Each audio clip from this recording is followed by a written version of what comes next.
Welcome, workers and friends. Welcome back to Working Class Revolt. I'm one of your hosts, Dust James, the Marxist-Leninist truck driver. I'm coming to you live from my home in rural North Carolina. And as always, I'm joined by my great co-host.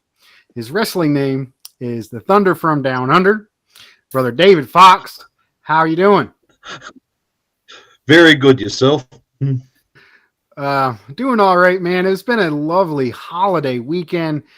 We picked out a tree, had a great feast on Thursday with the Weiss family. I mean, I couldn't be more happier. Maybe after this, I'll sit by the gas log and have a nice winter ale. Before that, I wouldn't be anywhere else but here with my comrades on this wonderful Saturday evening. Continuing our study of J.V. Stalin's The Foundations of Leninism. We're on chapter 4, The Dictatorship of the Proletariat. And we have two amazing guests with us. So one of our guests, everybody on this channel should know, author, speaker, journalist, and the leader of the Center for Political Innovation, one of the most exciting, innovating groups in the United States, a political think tank, Comrade Caleb Maupin. How are you doing? I'm great. Glad to be here. Thanks for having me. Right on. And David, if you could introduce our guest from Australia. Yes, well, I'd like to welcome a comrade and lives in northeast Melbourne. Please welcome to the show, Nada Farmaian, I think is how you pronounce it. G'day, yeah, and she's actually been. Oh, okay. Well, and for all the viewers out there, she's been very involved with us. Is also developing the think tank here for Australia as well. An exciting project where we're still in its little infant stage, but I think we're close to ready to give a release date, etc. Moving on. And did you want me to actually just to introduce some of her background before we go? Yeah, go ahead. Yeah, well, just before we continue on, I'd like to give us just a brief background. I'm Nada. I'm mostly just a internet Marxist. And a follower of the developments of the CPI. I've been involved with communist organizing for quite a few years now, and yeah, I'm just here to help advance the class struggle. That's all. Very good. Thank you. Very good. Thank you. We're very glad to have you. So we're just going to get right into our material. As always, we begin our studies with a little bit of context and background. And I took a few notes. The Foundations of Leninism was published in 1924. This is only 5 or 6 years after the 1917 revolution. So this is really, really fresh. They're doing amazing things. This is after they finished the first 5-year plan ahead of progress. Electrification throughout the country. A completely different mood in the country. So amazing things are happening. And this particular issue, the dictatorship of the proletariat, a lot of these a lot of this comes from not direct quotes from the ideas put forth in the State and Revolution. And the State and Revolution, when Lenin was writing it, he actually had to put in there, I got to stop writing now because the revolution just broke out. I mean, this is in the moment, inspiring stuff. I know this is, close to 100 years ago, but we're still seeing what Marx described and what Lenin described with the age of imperialism. It's very relevant to today's time and can be applied to, what has happened after. Maybe we go on to Caleb. Any introduction to this piece? Well, if I'm not mistaken, these were lectures that Stalin gave because after Bolshevik Revolution, the Second International had betrayed, the workers and supported World War I, the Social Democrats. And so the Bolsheviks and the Soviet Union put out the call to form the Third International. And around the world, new communist parties were being formed that were aligned with the Soviet Union. And communists from all over the world were going to the Soviet Union to get ideological orientation. And there were new ideological breakthroughs that the Bolsheviks had developed. And that Lenin had these 21 points in order to join the Communist International, 21 points of political unity. And so I believe these were lectures that Stalin was giving to international folks, allies of the Bolsheviks from around the world, from Europe, from the United States, elsewhere, would gather in Moscow to learn the new ideology that the Soviet Union was promoting, to see the new Soviet state as it was being built, but also to understand the ideological foundations. And I believe these are the text of lectures Stalin gave to groups of communists from around the world who were learning the views of the Soviet Union. Is that correct? Yes. Okay. Yeah. Comrade Fox. Well, like I've said in just previous discussions when we've studied this, what's fantastic about this work, it's easily read. It's not so complicated and heavily in academic text, and it's actually there for common people to read and digest as well. And also, it helps actually understand dialectical materialism, the relations between the opposites and its contradictions, and also showing this is matter in motion as well, how things develop from a lower to a higher stage without getting completely technical about it. And look, I'm just as one, I'm guilty as many, like with many other people out there, right into the whole technicality and science of it. You can lose that off, which you can lose a lot of people, not because they're not interested, it's just because it's not actually explained and related to their struggle as well. And I think what's fantastic about it, we can actually use this material to relate it to the struggle now, not what happened in, we learn from the experiences what happened in the 1900s, from World War I onwards and 1920s right through, but we also how this does apply to us today. And I think that's what's fantastic about it. It's timeless, this type of work that's written. Comrade Nada. Yeah, 100%. It's similar to Mao, I find, in terms of accessibility, in terms of readability. And that's so important for a proletarian movement because we have to be able to shed the sort of academic wankery and just get to the meat and potatoes of what needs to be done, And the general project of Stalin was essentially to carry the torch of Lenin, and this entire text is basically this in essence, that Lenin, even though his health deteriorated and he died, his spirit would still ensure that it was enshrined into the Soviet Union, but also the international communist movement. So studying this text and studying Stalin in general is super important. Right on. I just want to give a quick shout out to everyone joining us. Thank you, Reese, Comrade Penko, Jim B, CPI. Thank you, Estatist. Great comment there from Comrade Penko as well. If everyone watching this, if you could share this out on your Twitter, share this out on the Facebook, make this a bigger conversation, we'd be glad. Also, if you want to put any notes we also appreciate any direct questions for any of our panel members or study members here. We'd appreciate any direct questions as well that will help us later in the discussion period. So without further ado, we will be reading the entire chapter of The Dictatorship of the Proletariat. We'll read it a paragraph at a time. And then we'll do a rotation after me. Caleb will go, and then David Fox, and then Nada, until we finish the material. So here we are. J.V. Stalin, The Foundations of Leninism. Chapter 4, The Dictatorship of the Proletariat. From this theme, I take three fundamental questions. A, the dictatorship of the proletariat as the instrument of the proletarian revolution.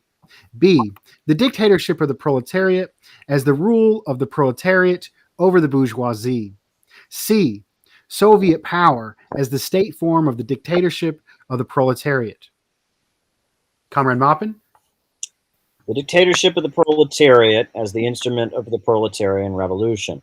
The question of the proletarian dictatorship is above all a question of the main content of the proletarian revolution. Proletarian revolution, its movement, its sweep, and its achievements acquire flesh and blood only through the dictatorship of the proletariat.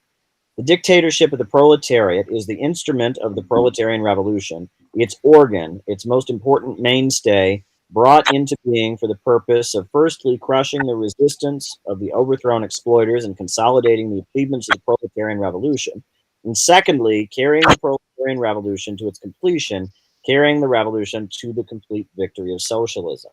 The revolution can defeat the bourgeoisie, can overthrow its power, even without the dictatorship of the proletariat.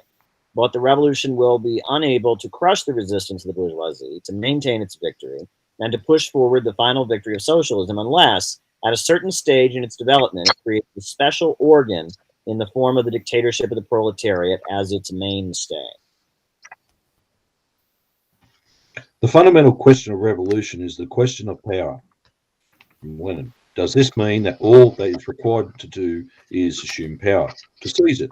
No, it does not mean that. The seizure of power is only the beginning. For many reasons, the bourgeoisie that is overthrown in one country remains for a long time stronger than the proletariat which has overthrown it. Therefore, the whole point is to retain power, to consolidate it, to make it invincible. What is needed to attain this? To attain this, it is necessary to carry out at least the three main tasks that confront the dictatorship of the proletariat on the morrow of victory. A, to break the resistance of the landlords and capitalists who have been overthrown and expropriated by the revolution, to liquidate every attempt on their part to restore the power of capital. B, to organise construction in such a way as to rally all the labouring people around the proletariat and to carry on this work along the lines of preparing for liquidation, the abolition of classes. And C, to form the revolution, to organise the army of the revolution for the struggle against foreign enemies, for the struggle against imperialism. Over to you, Nada. The dictatorship of the proletariat is needed to carry out to fulfill these tasks. The transition from capitalism to communism, says Lenin, represents an entire historical epoch. Until this epoch has terminated, the exploiters inevitably cherish the hope of restoration, and this hope is converted into attempts at restoration. And after their first serious defeat, the overthrown exploiters who had not expected their overthrow, never believed it possible, never conceived the thought of it, throw themselves with energy grown tenfold, with furious passion and hatred grown 100-fold, into the battle for the recovery of the paradise of which they have been deprived, on behalf of their families who have been leading such a sweet and easy life, and whom now the common herd is condemning to ruin and destitution, or to common labor. In the train of the capitalist exploiters follow the broad masses of the petty bourgeoisie, with regards to whom decades of historical experience of all countries testify that they vacillate and hesitate, one day marching behind the proletariat, and the next day taking fright at the difficulties of the revolution. And they become panic-stricken at the first defeat or semi-defeat of the workers, grow nervous, rush about, sniffle, and run from one camp to the other. The bourgeoisie has its grounds for making attempts at restoration, because for a long time, over its overthrow, it remained stronger than the proletariat, which has overthrown it. If the exploiters are defeated in one country only, says Lenin, and this, of course, is typical case, since a simultaneous revolution in a number of countries is a rare exception, they still remain stronger than the exploited. Wherein lies the strength of the overthrown bourgeoisie? Firstly, in the strength of international capital, in the strength and durability of international connections of the bourgeoisie. Secondly, in the fact that for a long time after the revolution, the exploiters inevitably retain a great number of practical advantages. They still have money. It's impossible to abolish money all at once. Some movable property, often fairly considerable. They still have various connections, habits of organization, management knowledge of all the secrets, customs, methods, and possibilities of management, superior education, close connections with higher technical personnel who live and think like the bourgeoisie, incomparably greater experience in the art of war, this is very important, and so on and so forth. Thirdly, in the force of habit, in the strength of small production. For unfortunately, small production is still very, very widespread in the world, and small production engenders capitalism.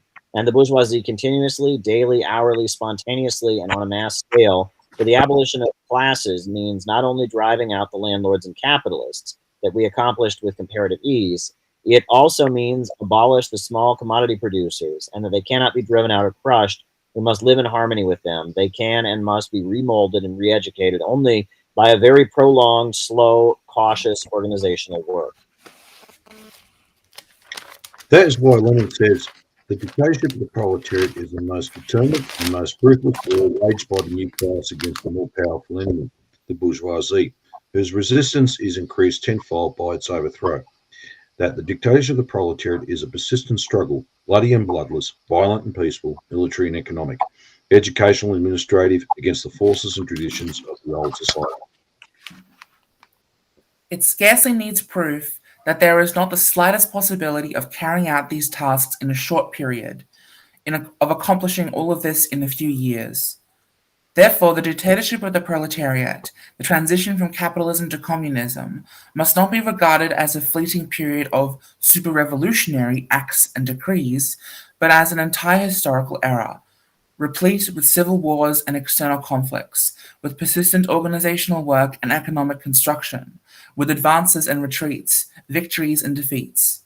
The historical era is needed not only to create the economic and cultural prerequisites for the complete victory of socialism, but also to enable the proletariat, firstly, to educate itself and become steeled as a force capable of governing the country, and secondly, to re-educate and remold the petty bourgeois strata along such lines as will ensure the organization of socialist production. You will have to go through 15, 20, 50 years of civil wars and internal conflicts, Marx said to the workers, not only to change existing conditions, but also to change yourselves, to make yourselves capable of wielding political power. Continue in developing Marx's idea still further.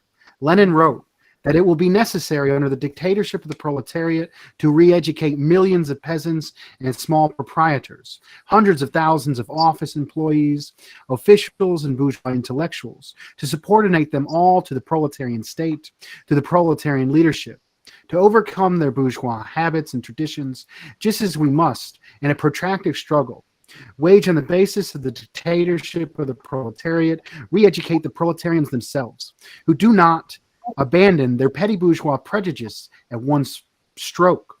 By a miracle, at the bidding of the Virgin Mary, at the bidding of a slogan, resolution, or decree, but only in course of a long and difficult mass struggle against the mass petty bourgeois influences. 2. The dictatorship of the proletariat as the rule of the proletariat over the bourgeoisie.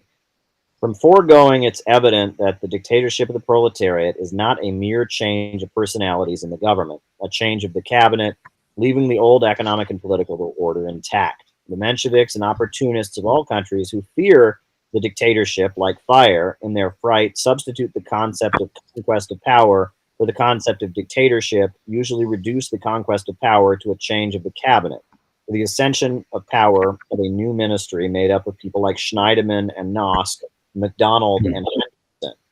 It is hardly necessary to explain that these similar cabinet changes have nothing in common with the dictatorship of the proletariat, with the conquest of real power by the proletariat. What the MacDonalds and Schneidermans in power, while the old bourgeois order is allowed to remain, their so-called governments cannot be anything else than the apparatus serving the bourgeoisie, a screen to conceal the ulcers of imperialism, a weapon in the hands of the bourgeoisie against the revolutionary movement of the oppressed and exploited. Capital needs such governments as a screen when it finds it inconvenient, unprofitable, and difficult to oppress and exploit the masses without the aid of such screens. Of course, the appearance of such governments is a symptom of that over there, i.e. in the capitalist camp, all is not quiet at the Shipka Pass. Nevertheless, governments of this kind inevitably remain governments of capital in disguise. The government of McDonald or Schneiderman is as far removed from the conquest of power by the proletariat as the sky from the earth. The dictatorship of the proletariat is not a change in government, but a new state with new organs of power, both central and local. It is the state of the proletariat which has risen from the ruins of the old state, the state of the bourgeoisie. And he's referring to Ramsay MacDonald, who was the leader of the British Labour Party, and Schneidemann, who was the leader of the Social Democratic Party in Germany. Mm-hmm. The dictatorship of the proletariat arises not on the basis of the bourgeois order, but in the process of the breaking up of this order after the overthrow of the bourgeoisie, in the process of expropriation of the landlords and capitalists, in the process of socialization of the principal instruments and the means of production, in the process of violent proletarian revolution. The dictatorship of the proletariat is a revolutionary power based on the use of force against the bourgeoisie. The state is a machine in the hands of the ruling class for suppressing the resistance of its class enemies. In this respect, the dictatorship of the proletariat does not differ essentially from the dictatorship of any other class, for the proletarian state is a machine for the suppression of the bourgeoisie. But there is one substantial difference. This difference consists in the fact that all hitherto existing class states have been dictatorships of an exploiting minority over the exploited majority, whereas the dictatorship of the proletariat is a dictatorship of the exploited majority over the exploiting minority.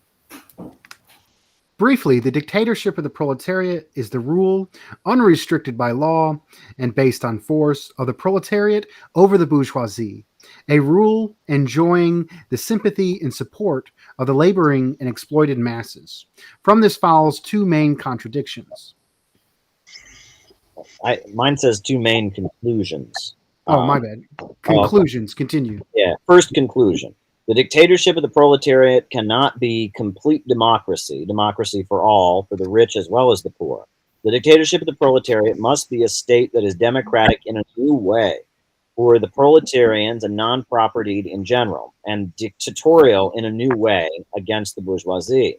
The talk of Kautsky and company about universal equality, about pure democracy, about perfect democracy, and the like is a bourgeois disguise of the indubitable fact that the equality between the exploited and exploiters is impossible.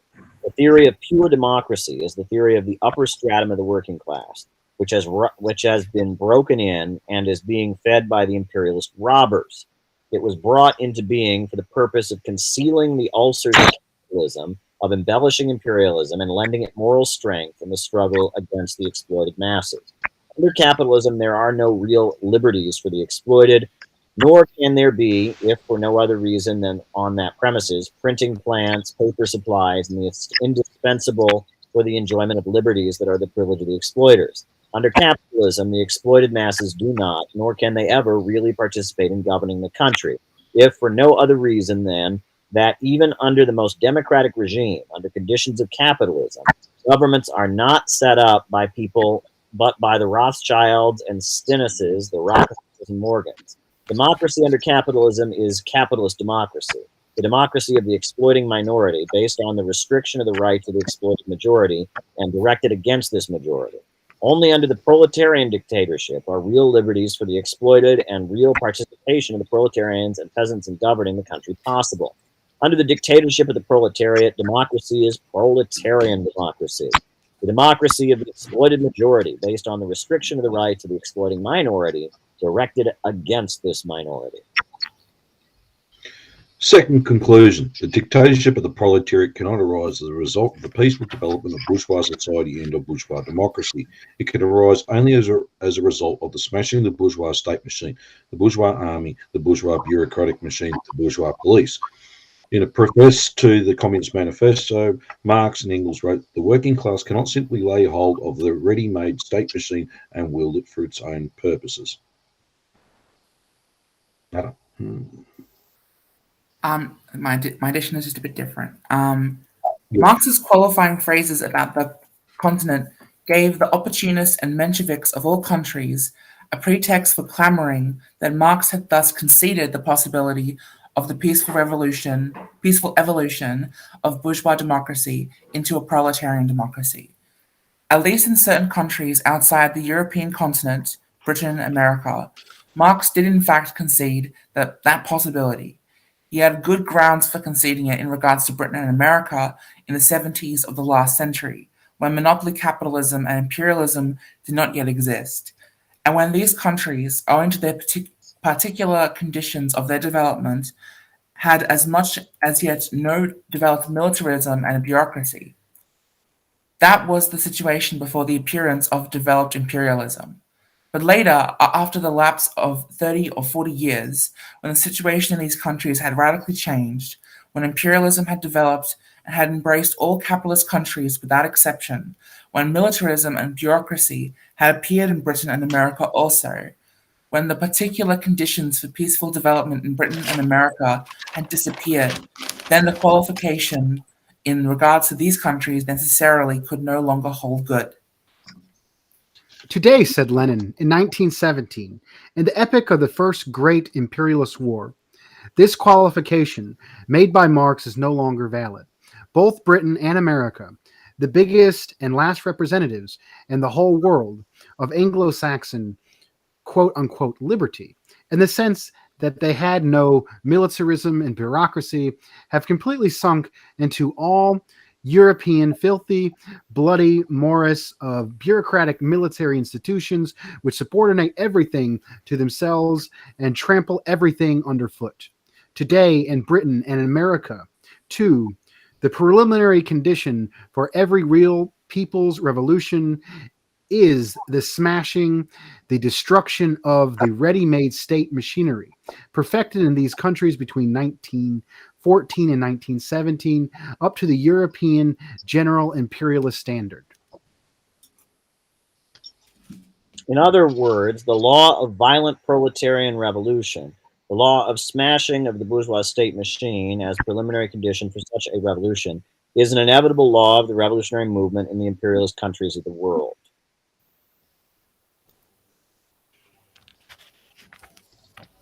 Oh, should I continue? Oh, sorry. Of course, in the remote future, if the proletariat is victorious in the principal capitalist countries, and if the present capitalist encirclement is replaced by socialist encirclement, a peaceful path of development is quite possible for certain capitalist countries whose capitalists, in the view of an unfavorable international situation, will consider it expedient and voluntarily to make substantial concessions to the proletariat. But the supposition applies only to a remote and possible future. With regard to the immediate future, there is no ground whatsoever for this supposition. Therefore, Lenin is right in saying the proletarian revolution is impossible without the forcible destruction of the bourgeois state machine and the substitution for it of the new one. 3. The Soviet power as the state form of the dictatorship of the proletariat. The victory of the dictatorship of the proletariat signifies the suppression of the bourgeoisie, the smashing of the bourgeois state machine, and the substitution of proletarian democracy for bourgeois democracy. That is clear, but by means of what organisations can this colossal task be carried out? The old forms of organisation, the proletariat, which grew up on the basis of bourgeois parliamentarism, are inadequate for this task. Of that, there can hardly be any doubt. What, then, are the new forms of organisation of the proletariat that are capable of serving as the grave diggers of the bourgeois state machine and are capable not only of smashing this machine, not only of substituting proletarian democracy for bourgeois democracy, but also of becoming the foundation of the proletarian state power? This new form of organisation is the proletariat is the Soviets. Wherein lies the strength of the Soviets as compared with the old forms of organization? In that the Soviets are the most all-embracing mass organizations of the proletariat, for they and they alone embrace all workers without exception. In that the Soviets are the only mass organizations which unite all the oppressed and exploited, workers and peasants, soldiers and sailors, and in which the vanguard of the masses, the proletariat, can, for this reason, most easily and most completely exercise its political leadership of the mass struggle.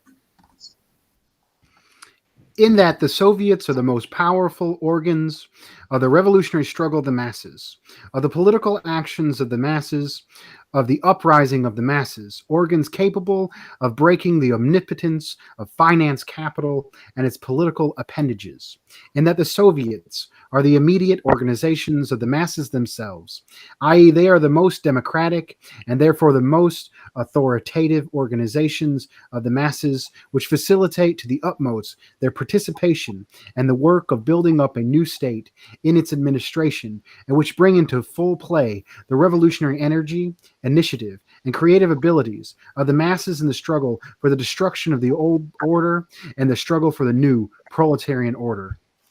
Soviet power is the union and constitution of the local Soviets into one common state organization, into the state organization of the proletariat as the vanguard of the oppressed and exploited masses and the ruling class, their union of the Republic of Soviets.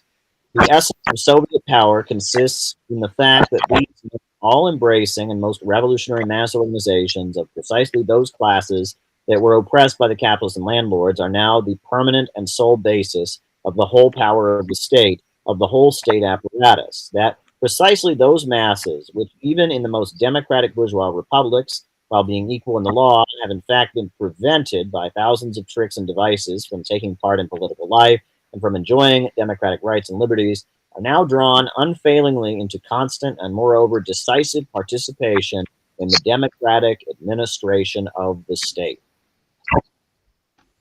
This is why the Soviet power is a new form of state organisation, different in principle from the old bourgeois democratic and parliamentary form, a new type of state adapted not to the task of exploiting the oppressing and labouring masses, but to the task of completely emancipating them from all oppression and exploitation, to the task facing the dictatorship of the proletariat. Lenin rightly says that with all the appearance of the Soviet power, the era of bourgeois democratic parliamentarianism has come to an end, and a new chapter in the world history, the era of proletarian dictatorship, has commenced. Wherein lies the characteristic features of Soviet power? In that Soviet power is the most all-embracing and most democratic state organization of all possible state organizations, while classes continue to exist. 4. Being the arena of the bond and collaboration between the workers and the exploited peasants in their struggle against the exploiters, and basing itself in the works on this bond and on this collaboration. Soviet power is thus the power of the majority of the population over the minority. It is the state of the majority, the expression of its dictatorship. In that Soviet power is the most internationalist of all state organizations and class society. For by destroying every kind of national oppression and resting on the collaboration of the laboring masses of the various nationalities, it facilitates the uniting of these masses into a single state union. And in that Soviet power, by its very structure, facilitates the task of leading the oppressed and exploited masses by the vanguard of the masses, by the proletariat, as the most united and most politically conscious core of the Soviets. The experience of all revolutions and of all movements of the oppressed, the experience of the world socialist movement teaches us, says Lenin, that the proletariat alone is able to unite and lead the scattered and backward strata of the toiling and exploited population. The point is that the structure of Soviet power facilitates the practical application of the lessons drawn from this experience.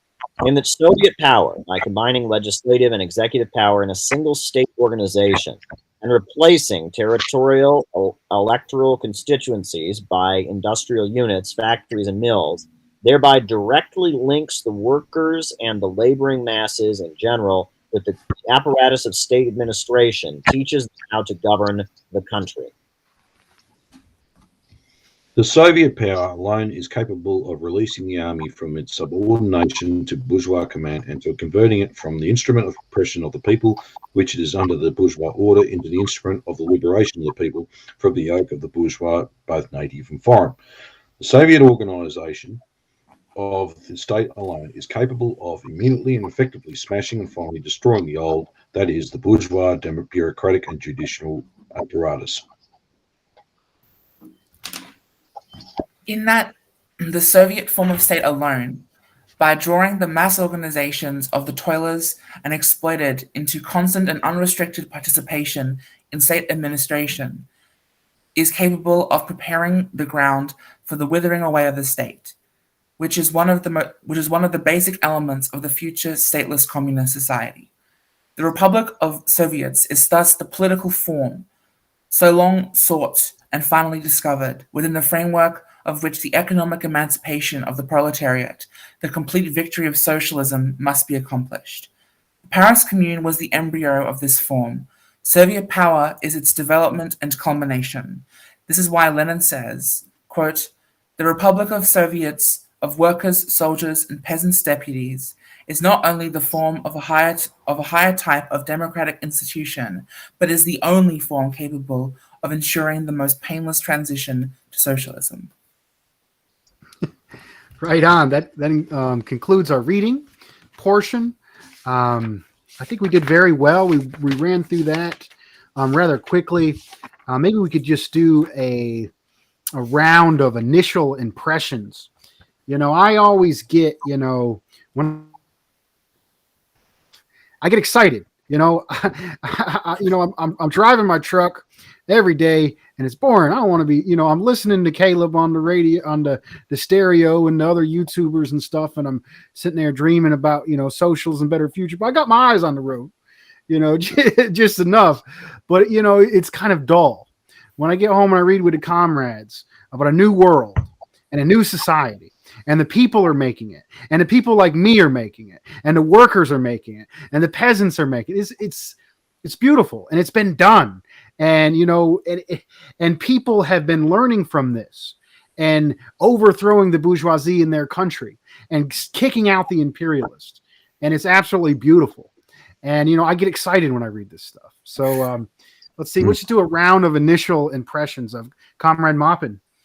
Well, sure. Well, one point that I always make that I think is very well stated in this text is that if you go to any anti-imperialist or revolutionary country, it is more democratic than the United States is in one sense of the word. People equate democracy with civil liberties. That's not what the word actually means. Democracy means the rule of the people. And if you go to any anti-imperialist or socialist country, you will see that the people are heavily involved in the governing process. The government of Nicaragua, the government of Venezuela, the government of Cuba, the government of Iran, the government of China would not be in power for a minute if there wasn't this very highly involved, organized population that was carrying out the will of the state. The state depends on a well-organized population. And in the Western capitalist countries, it's the opposite. The state is constantly trying to get us out of politics. It wants us to be at home watching TV and tuned out. Whereas the state in a socialist or an anti-imperialist country is constantly mobilizing the population to take part in politics, bringing them into politics, mobilizing them. There's neighborhood meetings, there's community assemblies, and that is democracy. When the people are involved in governing and ruling, that is democracy. And that when he talks, he contrasts the dictatorship of the bourgeoisie, where the majority are locked out. And it's only these elites that are involved in governing. And there's a million tricks to keep the masses from asserting their will. And he contrasts that with the dictatorship of the proletariat, which through these organs, these Soviets, these councils that are in neighborhoods and in communities, the population is mobilized to carry out the popular will. And it's this minority of wealthy people and the owners of the means of production that are the ones that are being kicked around and are being subject to being ruled over. This is an alternative. And I think you can see that very much in socialist countries up to today. And that also, this is interesting in light of some of the rhetoric we're hearing. I will never get over this article I read in the Wall Street Journal that was talking about the concept of democratic regression. And it was talking about how there can be elected governments. Like in Venezuela, the government is elected. It clearly is elected. But they got elected and they changed society when they got elected. And they changed the nature of the economy. And they changed the nature of the military. And they changed the nature of the police force. And they changed the nature of the Supreme Court. And because they got elected and changed society, it's not democracy anymore because they changed society. No, it is democracy. It's democracy for the broad masses, but it's not democracy for the exploiting classes anymore. And they say it's no longer democratic if you change society. And that's part of this rhetoric we're hearing about, democracy in retreat around the world. What they're saying is that there are societies emerging where the broad masses of people are brought into politics and are exercising popular power, and in doing so changing society. And when you change society, these vital institutions stop being independent. By independent, they mean serving capitalism. But when they stop being independent, then all of a sudden it's not a democracy anymore. So it's very interesting to think about all of this in the context of modern times. Yeah, Comrade Fox. Well, yeah, I mean, look, relating to what's happening now on the ground, especially for us here in Australia, we're hearing about this thing about being, I have a choice. I have all this individual liberty in that. And really, what's, when we hear the cries, especially what's been going on with these large rallies in the cities, in the capital cities, they're going on about freedom. Freedom from what? Freedom from whom? Freedom to do what exactly? And this whole concept of freedom has been completely distorted by the bourgeoisie. It's more or less, if you got the money, you got the freedom to go to consume, freedom to sit in front of the television, freedom to do this, freedom to act obnoxious and everything else. But basically, it's an actual genuine freedom where we actually participate in full levels of government and administration of the country. And I think you're absolutely right. I think it's when we're saying, oh, we're a modern liberal democracy. Well, we have representative democracy, but we don't have participating one. Basically, so we go to the ballot box every 3 or 4 years. Mark one who we want to form government, and then we just sit back for the next 4 years. If we don't like something, we may have a few rallies, and that's it, and then just continue on. But everything else, it's not like what's been going on here. It hasn't been a direct challenge to bourgeois power. They're making sure that they're in control, because at the end of the day, who still controls the agenda? The big multinationals.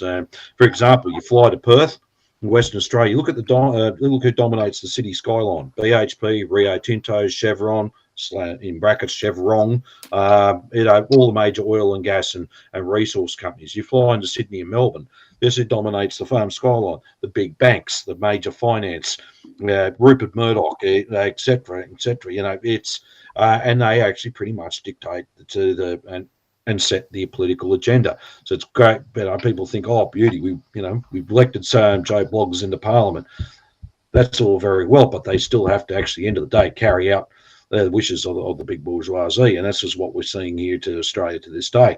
But pretty much one or two people that ever tried to challenge it and steer Australia in a different course. I'll actually mention Prime Minister Gough Whitlam, who in the early 70s wanted to put Australia on its own course, its own independent course away from US foreign policy. Obviously we withdrew out of Vietnam through the pressure of the working class. There was obviously other social reforms he implemented. And when he wanted to actually move in to buy back the farm, as a term we use here, actually have control of the resources and natural resources, etc. That was a big no-no to British banks, US banks, international finance, and obviously there was the soft coup against him organised by the CIA in Asia, etc. So, and which obviously led to his sacking through the Crown's representative John Kerr. So this is. Obviously, this is what happens if you basically want to go what they meant by it. And I like how this word traditional bourgeois institutions. It'd be great if we had, we elect X party up there, fantastic, everyone's cheering, woohoo! But as soon as they want to challenge it, the whole machine will be up against them from the one. And it won't be just military and police, it'll be the courts, it'll be every media, education, etc., etc., etc. See, this is go ahead. This is also you raised a really good point with the example with Whitlam, because this is the issue of the state machinery and the necessity to smash it. Obviously, the proletariat doesn't seek violence, but we understand that the bourgeoisie will respond when threatened, like a cornered animal, with violence and with repression and with extra constitutional means. Like with the Whitlam sacking, it was entirely unprecedented by our system. We had all of this formal democracy, this formal Anglo-Saxon democracy, all of it falls down as soon as the actual rule, the real behind, like the actual state, is threatened. And I think this is the core thing to take away when it comes to this issue. And the media is also a huge factor. I think this is a big problem in Venezuela, where opposition still has so much media. They have so much. They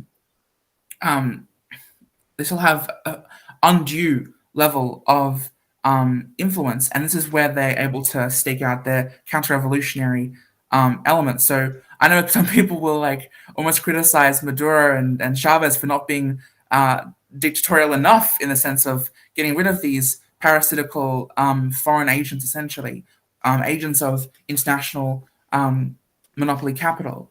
Another interesting thing that I thought about this text was how it mentioned how in Marx's time they would talk about how Britain and America were not actually like the peaceful transition to socialism was very possible, but it was with the outgrowth of imperialism and of institutions, and because Lenin talks about how imperialism is also this increasing coming together of bureaucracy, finance, industry. It's all merging into more of one apparatus. And so in Britain and America, where you had these formal democratic states, so in America, obviously based on the Constitution, you have this outgrowth. You have this imperialist outgrowth, which essentially destroys this and required, and this needs to be smashed itself. So for America, the context you would refer to it is this deep state, this outgrowth of nothing is part of the Constitution, but it developed out of imperialism. It developed out of monopoly.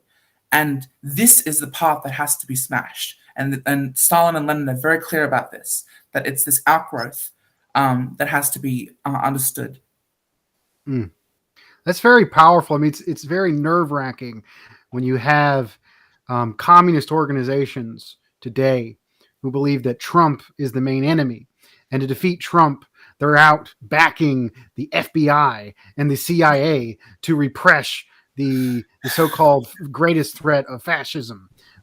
Today, when obviously the imperialists, are firmly in power, and it seems to be the main enemy today. So just looking at this, just reading Lenin, you're able to find it. I think you made a very good point that transitions this into our second topic. I think we went over what it meant for the day. But we're trying to think about what does this mean after the fact? And what does that mean, today? And I think your transition, you talk about Maduro. People are saying Maduro isn't being hard enough on the opposition, on the reemergence of the bourgeoisie. And I'm from an anti-revisionist tradition. And they make this criticism quite a bit. They say that Maduro does not have a dictatorship of the proletariat because he does this. But I think it's interesting. There's a line in here that it says, the dictatorship of the proletariat fights against the enemies of capital, both foreign and domestic. So what does it mean to fight against the enemies foreign in the age of ultra monopolization and absolute domination of imperialism led by U.S. imperialism? When the U.S. can, do Twitter mobs in your country ever since like 2011, what they did in Libya, and what they've done in Iran, and what they've done in Cuba, when the United States can get these Twitter bot farms, shut down your media. If you cross a line, they can invade you and they can justify it on a dime. Like, what does that mean for the power of an anti-imperialist socialist state? What are the material conditions that they're coming up against? And isn't it a bit arrogant? Isn't it a bit Western chauvinist to say that you have the answer, that you would know better if you were Maduro? And it's absolutely insulting, especially somebody from a working class background who has grown up with people of oppressed nations, immigrants from Latin America and from Mexico, and to have these middle class, academic leftists to say they know better than people that are actually out defending their country against imperialism and building socialism in their country, to say that they're not the communists, but you are. Comrade Maupin.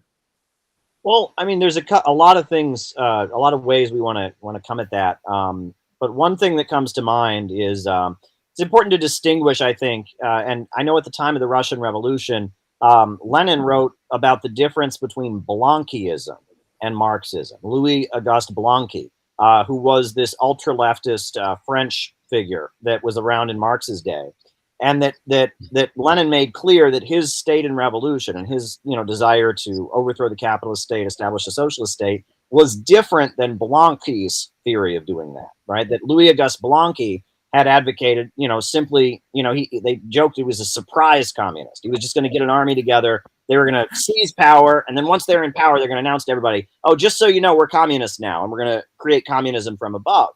And Lenin said that's not correct, and so did Marx. That this dictatorship of the proletariat is a huge mobilization of the broad masses of people. You can't just declare it from above, and that it's not simply a matter of having a military victory.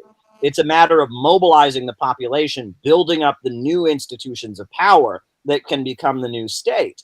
And I see ultra-leftist elements will point to sections, quotes from this book and from Lenin's State and Revolution to say, "Oh, see, this means you have to, be up in the mountains and form a guerrilla army and storm the capital or something." And that's clearly, that's not what he's saying at all. What he's saying is that if there were to be a socialist government elected in Washington, D.C., do we think the FBI and the CIA and the Pentagon would go, "Oh, okay, we just work for you guys now. All right, what do we do? Just give us your instructions." Of course they wouldn't. And in order to have socialism, you'd have to create a new FBI. You'd have to create a new CIA. You'd have to create a new Pentagon. You'd probably have to have a new constitution.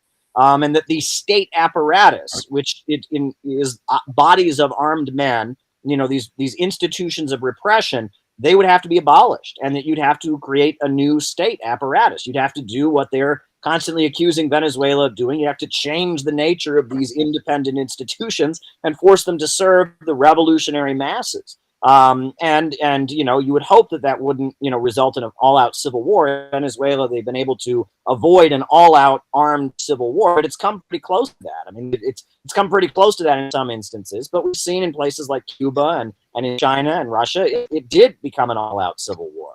But it's a question of replacing the capitalist state with a workers' state, and building up these new popular institutions. It's not simply a military question. And if you reduce it to simply a military question, there's a certain ultra-leftist group in the United States, I'll just say the Revolutionary Communist Party, the RCP.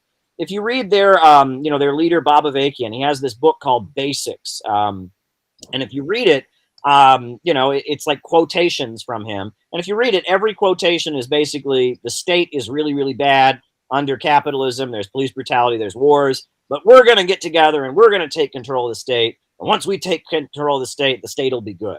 That's Blanquism. That's not Marxism. That's not scientific. He's not talking about the economy. He's not talking about workers' struggles. He's not talking about building up new institutions of power among the population. It's just me and my buddies are going to get together with guns and we're going to take over the government. And once we take it over, it'll be good.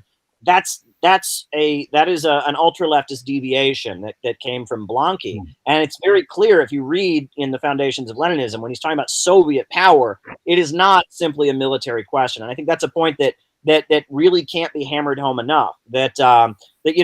Chavez tried to take power in a coup. Did you know that? And I believe it was 1992 or 93. He attempted a military coup, and it failed. It failed. And he went to prison. He was released from prison and built up a mass popular movement, and that worked. And this idea that you could kind of seize control of the government and declare socialism from above, and it's simply a question of who has the biggest guns. That's not Marxism. That's not scientific. That's an ultra-leftist deviation. Yeah. Let's see. Let's get a response from Fox, and then not on this. Go ahead, Comrade Fox. Yeah, well, it's interesting because when you mentioned about Venezuela, this was actually stipulated when the early section of this chapter, I think it's the second paragraph down, that the bourgeoisie still remains powerful, even if more powerful if we manage to see its power. And it actually explains that in A, B, C, and D, and E, and F, and G. Basically, they've got international finance back them on. They have an imperial superpower backing them. And that it's not just a matter of we've won, and they will the bourgeoisie will sign a declaration of unconditional surrender and apologise for all the crap they've They've imposed on everyone in the past and accept things as they are. They are not going to accept it at all, and you can see that. And it's interesting. It's as soon as there's an advancement in any type of worker struggle, the bourgeoisie wants to take back that ground very quickly in one form or the other. And I think that's something that's always to keep back in their mind. And also to want to actually oppose them when they meant by dictatorship of the proletariat, I think when that was originally translated in Marx's time, he wrote this text in pretty well. I think about, correct me if I'm wrong, about 3 or 4 different languages at the time, or mixed matches. So when it was translated English, that's how it came out. What he meant by his working class rule, or rule of the working class, not the rule of the capitalist class anymore. And that's what it meant. And I think it's so for those people who get a little bit concerned that term dictatorship, well, okay, let's put it at another angle and looking at it as well. But the thing is, how that's going to look at it in every country is going to be different altogether. And I think also too, I've heard the ultra leftist position, they're not exactly doing it what Lenin and Stalin did or what Mao Zedong did. I mean, there is actually no set engineering blueprint. There we go, a step forward. It's got to be related to the respective material and conditions in our respective countries. And I think what they're doing there, they've actually set up a lot of community organisations and their own people's militias and everything else. So because if they didn't do that, Chavez or even Maduro would have been wiped out a long time ago. So they're actually building up that basis on the ground, and obviously how they move forward is going to. It's obviously they're going to make their mistakes. They're going to obviously make their corrections as well. But obviously they've established that, and it's a struggle for them. But they're up against a very powerful enemy, not just the Venezuelan bourgeoisie, but the Washington, the Eastern establishment, the big banks, etc. That's all what they're backing there too. Caleb, your screen's either frozen or really blurred all of a sudden. Really? Can you hear me? Yeah. Try turning your camera off and on again. Oh. Yeah. Okay. How do I do that? Oh, you're back. Oh, that's better. You can just refresh the web page. Comrade Nada, any response on this topic? Yeah. I think the most interesting thing to think about is understanding this as historical epoch, because I think that framing is what I think contextualizes the entire dictatorship of the proletariat. That you have to understand it in terms of, as it says, the advances and retreats and the victories and defeats, and that it's not just one, romantic super revolutionary act as it's put in the text. Because I think that's often the prejudice of the petty bourgeois revolutionary. I think it was it Gus Hall or was it William Z. Foster? I can't remember who wrote about the sort of crisis of the revolutionary petty bourgeois, and how I think this is part of this. Part of it is this romanticism, and it's like a temporal kind of era of not understanding that it's a historical epoch. It's not something that is just one burst of a revolutionary violence or whatever. I think that's really taken as from images of the French Revolution, and people who fetishize super revolutionary violent acts tend to be the most destructive, because they don't have the long-term strategic foresight to recognize when it's time to retreat or when it's time to advance. It's very their emotions take hold, and it becomes more of an exercise of libidinal destruction and rage, and that has to be reined in and tempered by a mature organization that knows and has the ability to reconcile when it is time to retreat and advance. So I think this is really important, because revolution is inevitable, but at the same time, it's not something that should be, the violence of it should not be romanticized. It's just recognized as self-defense of the class itself. And this is important. Looks like we lost Caleb again. A lot of great concepts. Hopefully he'll be able to come back. He's there he just goes. trying to join back in there. So there was one part in this that reminded me of a song from Chile, Venceremos, where Lenin was talking about the workers and the peasants and the oppressed nations working in unison to mandate what's necessary and what benefits the proletariat. And it goes campesinos, soldados, mineros, la mujer de la patria también, campesino, farm workers, soldiers, miners, the woman of the country as well. It's very beautiful. You can see how this has translated and inspired other countries. Let's see. I want to, Caleb, is your audio working? Can you hear me? Yes. So I'm very glad that we have Caleb on. Many people may not know this, but Caleb Maupin is one of the few Americans to visit Iran and actually hear the spiritual leader of Iran speak. And I think you have an interesting perspective on this. Do you think that the state of Iran was influenced? I know they don't call themselves socialist, or they wouldn't want to be considered the dictatorship of the proletariat, but have they been influences by Lenin's work and the revolutionary state structure in the Soviet Union? Oh, absolutely. You can see that. Every neighborhood in Iran has something called Basij councils. And they're like Soviets, like community assemblies that carry out the will of the revolutionary government on a local level. And that Basij means the mobilized oppressed. And the Basij councils are the basis of the Islamic Revolution of Iran. In addition to that, they have the biggest economic entity in the country. I mean, it is the biggest corporation. Is called the Islamic Revolutionary Guard Corps, and it is an armed militia that is above the military of Iran. It's accountable only to the supreme leader, who is the leader of the revolution, and it is the biggest economic entity in the country. It owns factories, it owns oil wells, it has a military force, and it is very, very ideological. The slogan that is used is not capitalism but Islam, They use that slogan, and they make very clear they don't believe in Marxism, but they reject capitalism, they reject Western imperialism, and their critique of imperialism is very much a oh dear.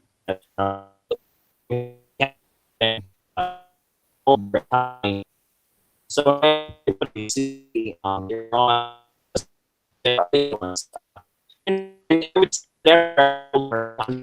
Caleb, it looks like we're having technical issues. Can you try speaking again? Looks like Caleb is frozen. I really like. Can you try speaking again, Caleb? Sure. Can you hear me now? Yeah. Yes. You left. Where did he leave off at? Talking about the Revolutionary Guard Corps. Yes. Yeah. Not Islam, like how it's not capitalism, Sure. but Islam. Sure. Yeah. And that in a lot of ways you can see a very big influence of the Leninist theory of the state on the Iranian government and state structure and how they're modeled. But it's not just Iran. Many revolutionary countries that come out of the Cold War era are very much influenced by it. I would say the Ba'ath countries have very similar structures. Up to today, Bolivarian socialism, has very much uses these structures. And that I think it would be a mistake to sit there and say, well, they didn't do exactly what Lenin and Stalin said, so therefore it's revisionist. I think that would be a mistake. But to recognize how important the Soviet style Marxism-Leninism has been. I don't know why we don't read books like this in college. I took political science in college. We never read this stuff, ever. And you would think, at one point, I actually said to my professor, I said, at one point, 2/3 of the human race lived on governments that their constitution actually said that they were Marxist-Leninist governments here. And, you would think we would study that as an important, work of political science, but we don't. But this theory of the state that we're reading, the Leninist theory of the state as iterated by Stalin in his lectures, is one of the most important developments in political science that we've seen. It's definitely a factor in Iran. It's definitely a factor in many countries around the world still today. But yet we don't discuss it in Western political science. Like I said, I'm very glad to have Caleb on. Like I said earlier, I come from the anti-revisionist tradition. I had the privilege of being, being taught by the tradition of the people who integrated the first unions here, in the South, going back to the 1940s, heroic. And they were inspired by Stalin. But I mean, with the advent of the labor aristocracy in the United States, and after, brutal repression of McCarthyism, brutal repression of COINTELPRO against the Panthers and against, Chicano nationalist organizations, we've kind of seen a retreat of the left and a diminishing of the left. And, I had the privilege of getting some of that knowledge from that period, but now that we're seeing a working class interest in socialism again, the conditions are worsening. People are tired of not having health care. People are tired of working 2 or 3 jobs. And the propaganda, they tell us that the United States is the best country in the world. The United States is a democracy, that, this is the best system that could ever exist. People no longer believe this, and they're looking for answers. They're turning to libertarianism. They're turning to the right wing. And, and we have to have a reemergence of socialism. But I think we got to develop past. We have to take, from the American perspective. We have to look at, our history going back to 1930s, 1940s, even examine the new left, and then apply scientific socialism as it is today. And a major political breakthrough for me was reading Caleb Maupin's book, City Builders and Vandals, the essay City Builders and Vandals. And in this, We Are City Builders, which has the City Builders and Vandals essay, as well as other work that we've studied on this channel. Caleb documents, the hopefulness of this time period, because I've been taught that the Soviet Union was the best revolution that ever happened, and nothing has ever lived up to that, and it kind of erased, that what Caleb talked about of the revolution against imperialism in Iran, in the Ba'ath Arab socialist countries, the Bolivarian countries, as well as the development of the leading form of socialism today, which is being built by China. Caleb, maybe you can talk a little bit about your thesis and how this ties into the proletariat, the dictatorship. I mean, the dictatorship, the proletariat. Go ahead. Well, you'll notice that, that while they do in this book, Stalin does talk about how great the Paris Commune was, and he talks about it. You'll notice that he doesn't go around saying that, oh, this government we're setting up here in Russia, it's not the Paris Commune, so clearly it's not really socialist. No, they did something new. They created their new form, but they drew from the lessons of the Paris Commune and they applied it in new circumstances. And I would maintain that what's going on with socialism with Chinese characteristics, with Bolivarian socialism in Venezuela, with Iran and the Shia forces and the anti-imperialists in the Middle East, that there's a lot of anti-capitalism and non-capitalist governments in the world today. And they're not all the same. Ideologically, they're coming from a different backgrounds, different traditions. But they're applying the lessons of 20th century socialism to their anti-imperialist struggle. And that socialism will be different in every country that it comes into. And I often have made the analogy to the bourgeois revolutions, right? When the bourgeoisie had the French Revolution, they set up a national assembly and they converted all the churches to temples of reason, and they abolished religion. And then they had Napoleon came in and restored Catholicism. Well, in England, when they had the English Civil War, for a while they had Oliver Cromwell as the Protestant religious dictator. And then they toppled Oliver Cromwell, and it was a completely different political form. But what was the same about England, and what was the same about France, was that while they had different political forms, different ideologies, different religions, it was the same economic system. It was the rule of the capitalist, right? The property foundations were the same. They went from the nobility and the aristocracy and feudalism to capitalism. And then I maintain that socialism is coming into the world in different ways. Socialism everywhere is not going to express itself as being explicitly Marxist-Leninist. There's going to be socialism that expresses itself in different ideological ways, whether that be Baathism or Bolivarianism or other ideologies. But the essence is, do you have an economy that is functioning to serve, the profits of private owners, or do you have an economy that is serving the public overall? Do you have a state that is based among a well-organized population that's ruling over the capitalists, or do you have a state that is the capitalists serving themselves? I think it's very clear the government of China is ruling over the capitalists, and it's based among a well-organized population. It's a lot like what we read about here about the dictatorship of the proletariat, a well-mobilized population, a state that is in opposition to the capitalists, controlling the capitalists for the benefit of the population. The same for Nicaragua, the same for Venezuela, and that socialism looks different as it emerges in the 21st century, but there's still socialism. And I know what you mean, Dust, about how a lot of Marxist groups, they don't seem to have any hope. I remember for years I was in a group that they thought Cuba was socialist, they thought China was socialist, they thought North Korea was socialist, but Venezuela, Nicaragua, they had no understanding of what was going on there. And, they referred to Libya under Gaddafi as a bourgeois nationalist regime.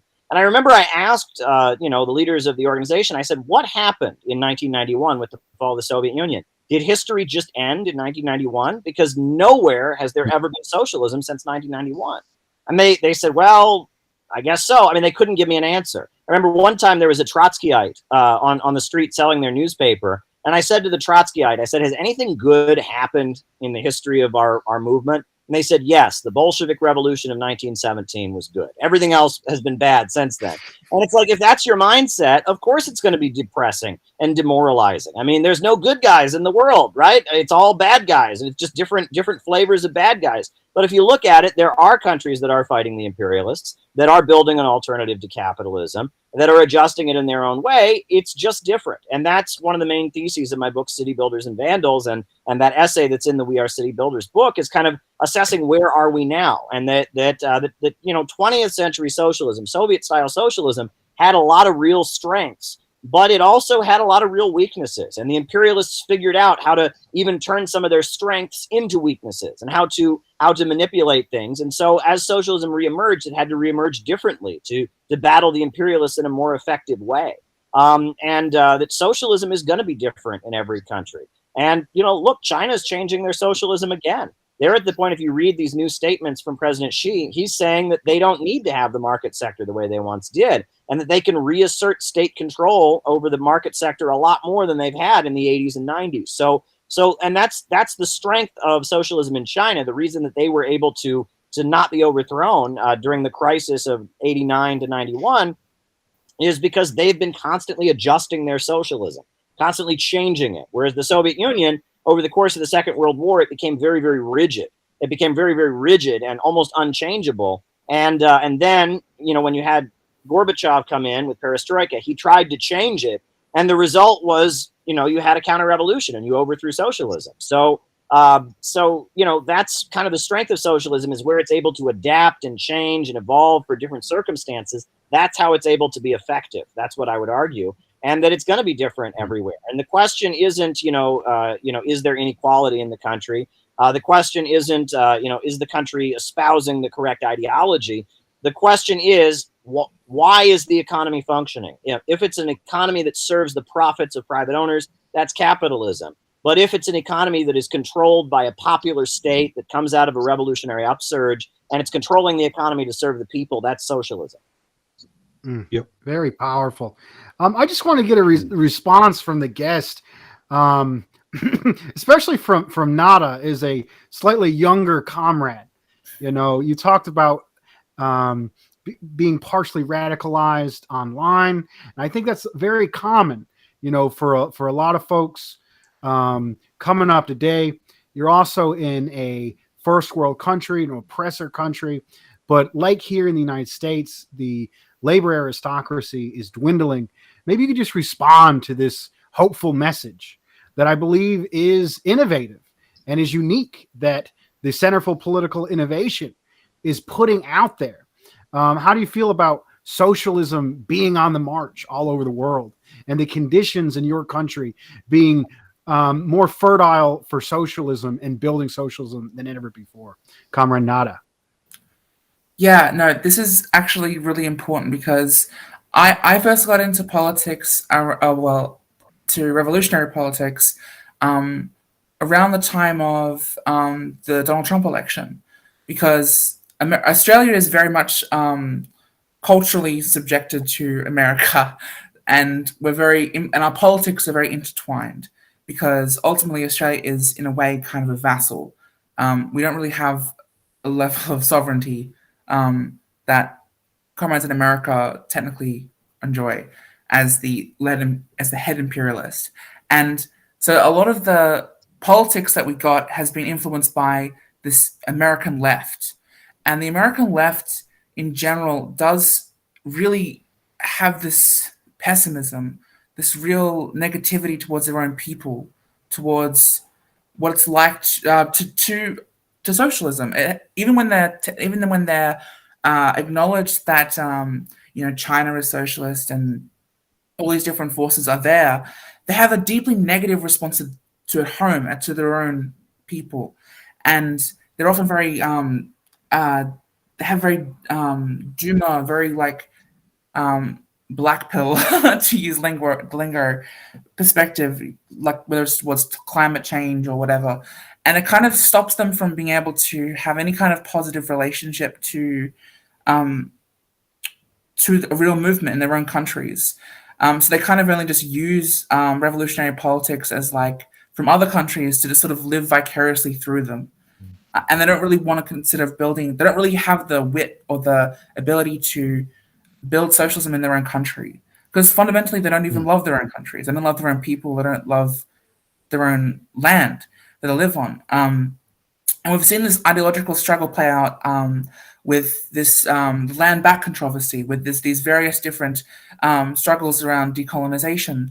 Because I'm obviously very much in favor of ending this, say, the Aboriginal oppression that exists here. But the main question is about the majority. It's about the whole people. And it's about creating a mass movement that's able to have a positive assertion of the people's will, which is inherently going to be about the majority. It's about the whole people, and it's about connecting like these minority issues with the majority. And I think this has been the main problem, has that there's been this it's like political hipsterism. It's making Marxism and communism an issue of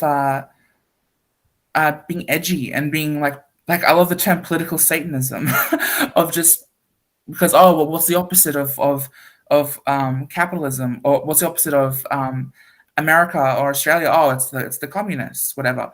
But that's a very reaction. It's ironically, it's literally a reaction, and it's not what'll take us forward. And I think that having a positive view is essential. And I think this is what was inspiring about the CPI and a lot of developments that are happening in America, is that it's inspiring a lot of reevaluation of the movement in Australia. And because there's a lot of different communist formations here. We have the Communist Party of Australia, we have the Communist Party of Australia, Marxist-Leninists, both of which came out of splits from the original Communist Party, which was liquidated in 1991, like some other parties did.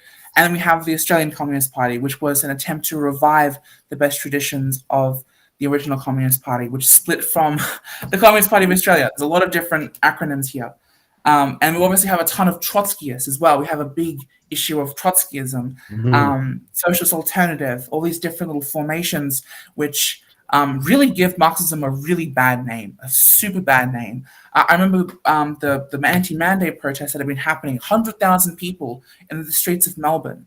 And you have these a couple hundred college students, university students, Trotskyists, coming out and calling them neo-Nazis and fascists. And there's no way to build a mass movement from this kind of dogmatic and pessimistic point of view that has been prevailing. So I think the positive stuff that's happening out of America, we're all learning from it. The entire Anglosphere, we're all learning from what's happening. So and the youth as well, because the youth have a ton of energy, we have a ton of enthusiasm, but there's a lot of bad actors who want to use that and for their own opportunistic and frankly selfish ends. So I think that this is what the big task of our time is to struggle against those petty bourgeois radical tendencies and have a proletarian line, which is fundamentally positive and positive to our people. So yeah, we're learning deeply from what's happening in America. Great. It's amazing. I'm really glad to hear that. That's really, really great. I know you all are aiming to eventually set up the Center for Political Innovation of Australia at some point, and I think that's really excellent stuff. I'm really glad to know that our work is having an impact. Right now, I'm a little bit stressed because I'm handling getting the John Brown volunteers to Texas because people aligned with the Center for Political Innovation in the United States in the state of Texas have this amazing group, San Angelo Solidarity, and we are dispatching our New York City, cadre down to Texas for 3 months to work with them. A lot of people have latched on to the optimism and the anti-imperialism and the progressive message of the Center for Political Innovation. And I'm really excited about it. And as soon as it becomes more possible with pandemic restrictions and stuff, I know I'm going to be on a plane to Britain. I'm going to be on a plane to Australia, and I'm going to see these things up close because we are tapping into something globally here. There is a desire for what we have that is very, very big all across the planet. And in a lot of ways, while it seems like, these are not things I thought up. If you go to any socialist country, you go to Venezuela, you go to Cuba, you go to China, what we say is just common sense. They know this, but in the West, the left is so, out of touch that it sounds really like off the wall, and it's not what people are familiar with. So in a way, I would say that the Center for Political Innovation, we're just the Western Anglosphere division of the global anti-imperialist movement. We're the Western Anglosphere wing of Bolivarianism, Iranian anti-imperialism, socialism with Chinese characteristics. That's just what we are. And the stuff that we say isn't that profound to people in the anti-imperialist world. They've heard it before, but in the West, people haven't heard it before, and it really needs to be said because people are really looking for it. If you look at these huge, I see the videos on RT of these huge demonstrations you're having there in Australia. A lot of working people in Australia are ready to fight back. And the fact that all these Trotskyites can do is call them Nazis, that's not the mass line. That is not what is to be done. The Communist Manifesto says that, that revolutionaries support every uprising against the existing order of things. But in all of them, they raise the primary question, which is the property question. We should be finding a way to support these people that are so angry that they're demonstrating, but get them to see that the primary question is capitalism and the private, and that's just what you do. And, the same thing here with January 6th. Obviously, we don't support, what these people did storming the Capitol. But the fact that the approach to the left is to just label all these people Nazis. Oh, they're Nazis. Well, no, they're working class people who are angry, and somebody else has tapped into their anger. It should be us tapping into their anger. And if we just dismiss them as Nazis, that's easier, right? And that's what the liberals want, but that's not doing our job. So, great work it sounds like you're doing in Australia, and I can't wait to hear more about the amazing stuff you're doing.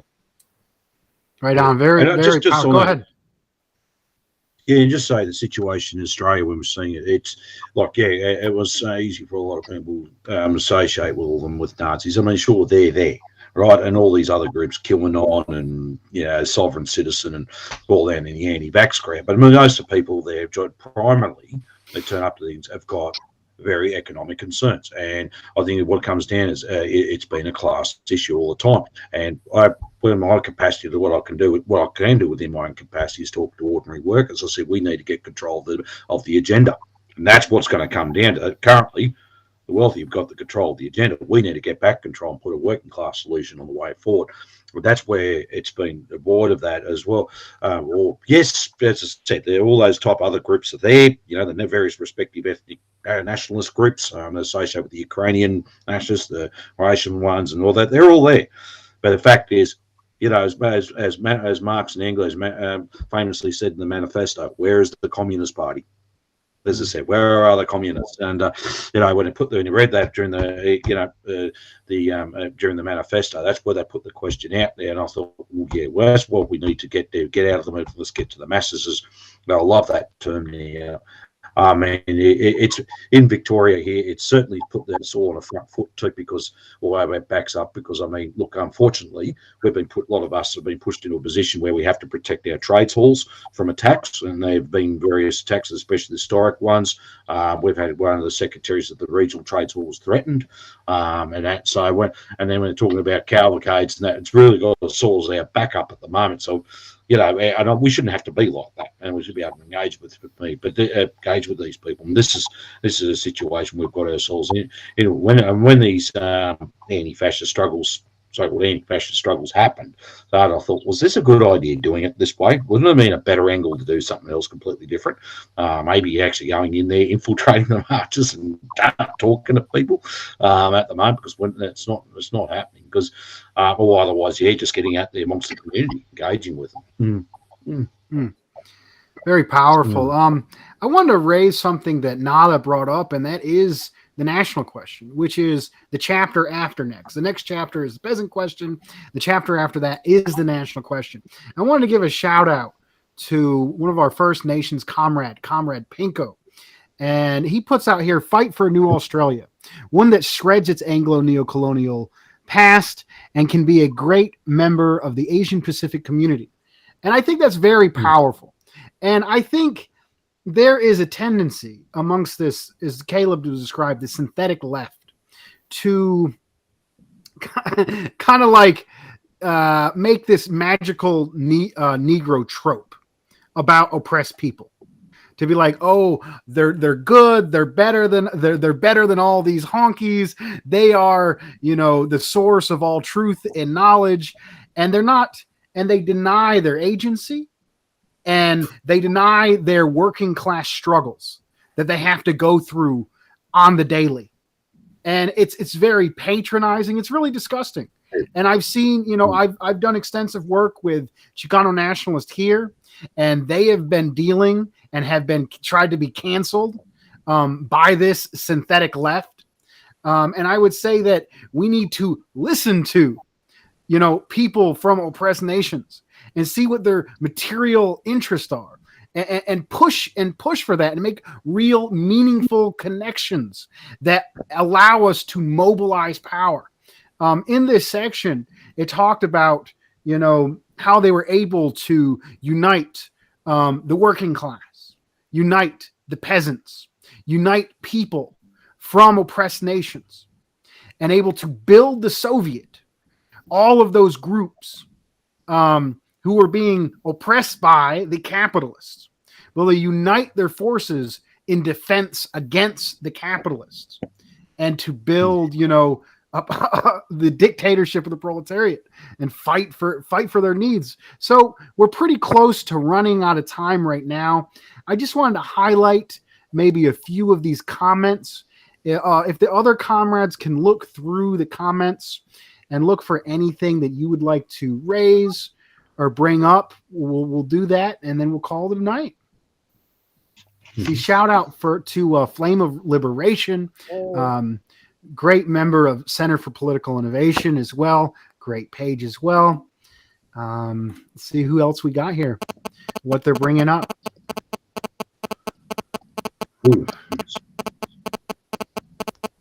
Here's a direct question from a statist. Do you think Stalin underestimated the duration of the transition period? Was that Stalin called socialism after industrialization in the 1930s, in fact, still transition period? Let's see, Caleb, what's your thoughts on this question? Well, that's one thing that Trotskyites will often bring up, and I believe it's leveled as a critique of the 1936 Soviet Constitution. The Soviet Constitution in 1936 said that the Soviet Union was a fully socialist society, and Trotsky said that was not the case. I think it was a fully socialist society, but I think it was, there's a long distance between socialism and communism. Socialism is just when the economy is organized to serve public good and you have a centrally planned economy, you've overcome capitalism. But communism is that ultimate higher stage of a stateless, classless world of vast material abundance. And I think that, the Soviet Union by 1928 or so was especially by 1936, it was a fully socialist society. But the transition to communism is it might be thousands of years. Communism is a world with so much abundance and so much prosperity that the state can fade away. The people can just kind of do what they feel like doing, from each according to his own ability, to each according to his needs. And communism is almost the ultimate ideal. And I think that one of the tactics that ultra leftists will use when trying to discredit the Soviet Union or China or Cuba or Venezuela is they will conflate socialism with communism, and they'll say, well, because there was still a state in the Soviet Union, or because there was still inequality in the Soviet Union, or because some people had authority over others, it's not really a socialist society. They miss the essence of what socialism is, which is the abolition of the capitalist mode of production. Yep. Very powerful. Looks like we got another statement here. There was a good statement by Flame of Liberation, who I believe to be an expert on, at least from the United States, one of the few people that has an understanding of Ba'athist socialism, made a very interesting comment. There's also a good comment from Keaton Mansfield, who is a John Brown volunteer who works full-time outreach, First Center for Political Innovation. He says, Ba'athists and revolutionary Islam has since aligned itself against the enemy of the Arab world, Zionism. That's very interesting for him. He's also helping develop Christian socialist organizations, as well as co-authored the book with Caleb, Jesus is a Socialist. Maybe we can hear from the other comrades here. David Fox, what is your thoughts on anti-imperialism in the Arab world, as well as its ties to religion? Well, I think it's one thing for those comrades in the, say West Asia. I don't use the imperialist term, Middle East, but West Asia and elsewhere. The fact is, they have to work under the material conditions of their countries. They've got no choice. And if religion's playing a very strong role in their society's lives, and they have to obviously work with it. I think it's one thing, it's a fatal mistake for everyone that's a Marxist, that we're saying, well, start putting down religion and start, making, totally foregoing it altogether. And I understand, especially in small communities, but other places, regional towns, and that it plays a very important role in a lot of people's lives. It could be a personal thing, it could be a public thing. And obviously, if it's playing some sort of a progressive role, then we have to work with it. One way or the other. And I mean, like for example, in Australia, there's sections of certain churches and that do play a really good role, be it within the climate, be it with around anti-imperialism or some sort, or some other social justice movement. Well, we tend to try to work with them on that.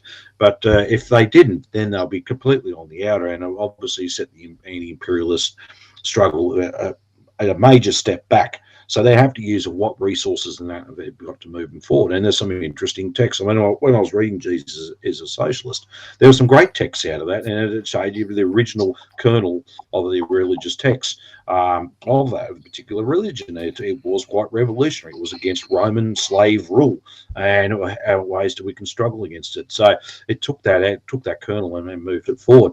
Unfortunately, and I think, this is one thing I will say, this is what people call themselves Marxists, saying, oh, well, this will lead to idealism, etc. And when I especially read Jesus as a Socialist, wrong, it doesn't. It's very material based. And I think it's also too elsewhere. And I think, no, it doesn't lead to idealism at all. I mean, basically, Marxists, if you want to look at their works, they cut God out of the equation for a while. But it's not the arguments now if there's a God or not. This is the argument. Let's look at the science of class struggle, and that's what and societal change, and how religions played a role in it. Yes, they advocated it. What they didn't say, well, we're going to wipe religion out altogether, and that was completely wrong. So, so in the Middle East, they have to. And those unfortunate little, I won't say, I'll rephrase it, but the thing is, the reality is there are a lot of communities, a lot of places and societies that are very religious. And, going in there with an atheist view or one that's anti-religion is not going to get anywhere. In fact, you'll just wind up being in loggerheads with them from the start. Yeah. Looks like we lost Caleb again. Yeah, I think he was one of the bad interconnect. Hopefully he'll come back. Maybe not. I actually have a very, when I first got into politics, I hate to admit this, but I was kind of like a Christian anarchist or Christian pacifist, and my faith really helped bring me into politics. The idea of Sermon on the Mount, that, it is the weakest it is the meek who shall inherit the earth, which is very, very, very socialist saying that, the workers, the people who do the work, are going to overtake and control society. And there was this good letter from the then president of Iran, Ahmadinejad, who actually wrote a religious appeal to President Bush, basically, highlighting and saying some of those things, and trying to, from a religious standpoint, convince him against these horrible wars in Iraq and other places. And I know, here we go, he's back up. I know Caleb, we talked about Caleb's relationship with Iran earlier. If you can hear me, I talked about Ahmadinejad's letter to President Bush, going back in the late 2000s, and how there really is a mass mobilization, potential for mass mobilization of religious people in the United States. And we've seen that in Iran to an extent. Maybe you can talk a little bit about your book, Jesus is a Socialist, as well as some of those connections, Comrade Caleb.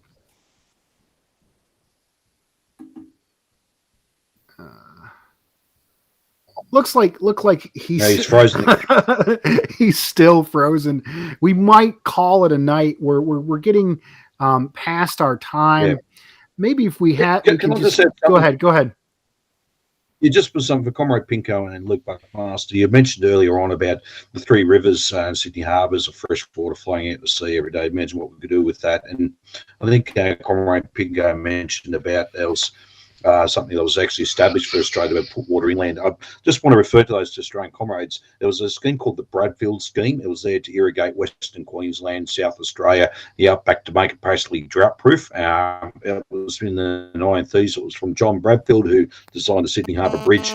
Well, it's an interesting read. I would say, let's just Google it. Just go Bradfield Scheme, and we'll have a look into that further. But it was quite visionary at its time, but it unfortunately never eventuated. Mm-hmm.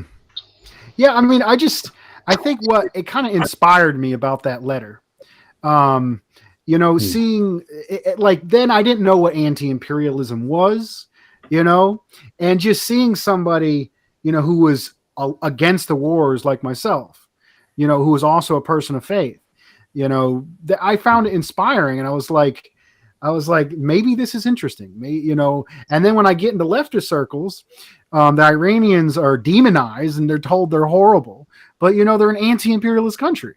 So maybe we can do a round of concluding remarks, because we're getting short on time here. Hopefully Caleb can come back. We haven't heard from Nada in a second. Nada, is there any response to this, or any concluding remarks you'd like to leave our audience with? Yeah, sure thing.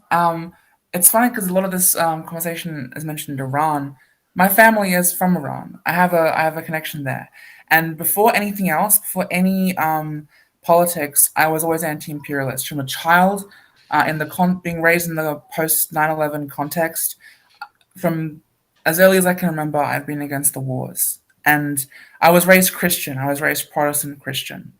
And these were complementary entirely, obviously. And I think that this, the Jesus is a Socialist, and more than that, and Islam and Marxism, what I love about reading Marx and understanding Marx's humanism is that it almost bridges this seemingly impossible cultural divide between Islam and Christianity. I think there is a lot, in Australia, there's a lot of Islamophobia, or at the very least, I think in the case in America as well, and in Europe. And I think a lot of this comes down to historical prejudices, but I feel like with Marx and Marx's humanism, and the real experience of anti-imperialism, I feel like this is the link that is there that has to be studied and has to be understood to really break down and show what's in common between men, whether you're Christian, whether you're a Muslim, whether you're a Jew, whether you're Buddhist, whatever. Marxist humanism is the great leveling field, which shows what is in common, and so I highly recommend people to look into Caleb's book about Jesus was a socialist, but also to read early Marx. Read Marx on the Jewish question, which I know the title sounds a bit funky by modern standards, but it's a really good text in terms of the link between Christianity and Marxism and Marx's development of his dialectic. And yeah, I would just say keep an open mind and realize that the only way that we're going to be able to move forward is to be able to recognize the link between anti-imperialism and our own national situation. I think that's the core takeaway. Very powerful. Let's see. Any concluding remarks, Comrade Fox? Well, this has been an excellent study, actually, and I highly recommend it for all those comrades if they get their hands on a copy of the text. You can actually order it online, and I think you can actually order it through the respective communist parties. I know the CPGBMLs have got copies of Stalin's work, or if not, the international Stalin societies certainly have it. You certainly can order it there as well, or you could just Google it, and I'm pretty sure it comes up online somewhere now. So it's good to see it back in reproduction. I think it's vitally important to understand. It just shows you that what we've been reading tonight, it's not dogmatic. It's quite scientific. It's constantly, is in the state of showing everything's in a constant state of change, but also to make things to be aware of. For example, for us in Australia, say if we did have a revolution, so we had something here, we've got to understand though the power of the multinationals, the bourgeoisie, and that they're still going to be there for some time, and it's going to be an interesting discussion for us, for generations in the future, how they move forward with it. But it just gives you one clear example, and in that outline, I mean, how it's going to pan out here in Australia, I don't know. I'd love to see it in my lifetime. I'm fingers crossed. I think we just slightly could be there. So, but I think obviously it's something that's good to learn from, and this is just great. It's down to earth stuff. It was basically old comrade Vic Williams said to me, Stalin's works, it's made of solid stuff, and that's what it is. It's solid stuff. Yeah. I just got a text from Caleb saying he's trying to reconnect. If he is able to get back on, we will allow him to make a concluding statement. But I'll go ahead and go into mine. And I really liked what Nada said about looking into your own country's culture, social situations, popular culture, media, music, religion, whatever you can do to appeal to the people on the basis of anti-imperialism. And that is the main class struggle today. I went with my son and my wife to, a local down home car meetup. They had all these beautiful classic cars. Going back 1930s all the way up to 80s muscles cars. And there was a classic rock band there. Classic rock is kind of overtaken country for the most part. But that classic rock band today played one of my favorite alternative country songs, which is Call to Arms by Sturgill Simpson, which has militantly anti-war lyrics. And this is small town North Carolina. The cover band is playing anti-imperialist lyrics, strong anti-imperialist lyrics. Syria, Afghanistan, Iraq, and Iran. The bodies keep piling up. How many more are gonna come? That's the lyrics in this song I'm hearing in small town North Carolina. I mean, this is radically a change from the 2003 Toby Keith, love it or leave it, putting a boot in your ass. The conditions are changing. The social outlook is changing. What is scientific socialism? Scientific socialism, a tool to understand history. Who makes history? The masses. Not you, who declares yourself a party of one and your small, irrelevant clique. But the masses themselves make history, bring it about. And they're doing it in Iran, and they're doing it in the Ba'athist countries. They're doing it in China. They're doing it in the Bolivarian countries, in Venezuela. They're doing it in Nicaragua. And it's time that we in our country, respective countries, form our versions of anti-imperialism. In Australia, in the United States, talk to your neighbors about socialism, understand where they're coming from, talk with them about what they're interested, talk with them about the material issues that they face on the daily, bring up the property question and push it towards the contradictions of class and national oppression, and come up against our enemy, monopoly capitalism, imperialism.